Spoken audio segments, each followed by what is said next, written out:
સુરત જિલ્લાના ઓલપાડ તાલુકાના સરસ ગામના ખેડૂત કલ્પેશ પટેલે રાસાયણિક ખાતરને છોડીને પ્રાકૃતિક ખેતી અપનાવી છે। આ પ્રાકૃતિક ખેતી દ્વારા કેળાની ખેતી કરી અને મબલક ઉત્પાદન લઈ દેશમાં રોલ મોડેલ બન્યા છે। ખેડૂતો 3.5 વીઘા જમીનમાં કેળની 50થી વધુ જાતોની ખેતી કરે છે। કેળની ખેતીમાં એક લૂમનું વજન રેકોર્ડ બ્રેક 73 કિલો સુધી પણ નોંધાયું છે। પ્રાકૃતિક ખેતી અપનાવવાથી રાસાયણિક ખાતર અને જંતુનાશક દવાનો ખર્ચ બંધ થયો છે। આ ઉપરાંત કેળામાંથી વેફર અને પાવડર બનાવી મૂલ્ય વૃદ્ધિ કરીને વધુ આવક પણ મેળવવામાં આવી રહી છે। કેન્દ્રીય મંત્રી જ્યાં ખાસ કરીને કૃષિ મંત્રી શિવરાજસિંહ ચૌહાણે પણ તેમની આ પ્રેરણાદાયી જીવનકથા તેમના સોશિયલ મીડિયા પર શેર કરી છે। કલ્પેશ પટેલની ખેતીને જોવા માટે દેશભરમાંથી ખેડૂતો અને કૃષિ વૈજ્ઞાનિકો તેમના ફાર્મની મુલાકાત લઈ રહ્યા છે।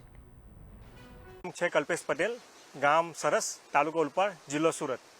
પ્રાકૃતિક કૃષિ કરવા પાછળ મારું કારણ છે, મારી લાઈફનું સૌથી મોટું ટર્નિંગ પોઈન્ટ જો કહેવામાં આવે તો મારા ફાધર છે। 2011ની સાલની અંદર મારા ફાધરને કેન્સરની બીમારી આવી, ત્યારે આ ક્ષેત્રની અંદર કદાચ ફર્સ્ટ કેસ હશે જે કેન્સર આવ્યું મારા ફાધરને। મને તો ખ્યાલ હતો કે મારા ફાધર ખેતીની અંદર સૌથી વધારે રાસાયણિક ખાતર અને પેસ્ટિસાઇડ્સનો ઉપયોગ કરતા હતા, એટલે મને તો ખ્યાલ આવી ગયો કે પપ્પાનું કેન્સર આવવાનું કારણ આ જ હોઈ શકે એમ।